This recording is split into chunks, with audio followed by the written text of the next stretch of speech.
இந்த கொஸ்டின் என்னக்கும் பார்க்கலாம். சென்னை வருவா வாரியம் 1757 உத்தரவை அறிவித்தது. இது நிலையான ஒழுங்கு எண் 128 பிரிவு 2 பிரபலமாக அறியப்பட்டது.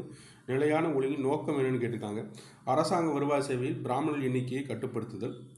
அரசாங்கத்தில் பிராமணர் அல்லாதவர்களுக்கு அனைத்து காலியிடங்களையும் நிரப்ப வேண்டும் அப்படிங்கிறத கொடுத்துருக்காங்க. அரசியலமைப்பின் மூலம் ஒழுங்கு நடவடிக்கை அப்படிங்கிறது தவறு தான். இது 3 இருக்காது, கம்பல்சரி 1 2 மட்டும் தான் ஆன்சரு. ஆனால் அது என்ன கேட்டி அப்படின்னா, ஸ்கூல் புக்கில் ஒரு இயர் கொடுத்துருக்காங்க. இந்த பிரிவை கொடுத்து ஸ்கூல் புக்கில் ஒரு இயர் கொடுத்துருக்காங்க. மேபி அதுவான்னு தெரியல. ஆனால் ஸ்கூல் புக்கில் ஒரு இது இருக்குது. என்ன டேட்டா இருக்குன்னு பார்ப்போம். கல்வி கட்ட பிராமணர் அல்லாத வைப்பினர் சிறுபான்மையின மதத்தில் பெரும் அதிருப்தி ஏற்படுத்தி தங்களுக்கு அரசு பணி வேண்டும் என்று கோரினர். அதைத் தொடர்ந்து எழுந்த கோரிக்கை 1892ஆம் ஆண்டில் அங்கே 51 இருந்துச்சு. மாவட்ட அனைத்து வகுப்பு வாரி பிரதிநிதித்துவம் அளித்து அரசாணை வெளியிடப்பட்டது. இது 128(2) தான் கொடுத்துருக்காங்க, அழைக்கப்பட்டது.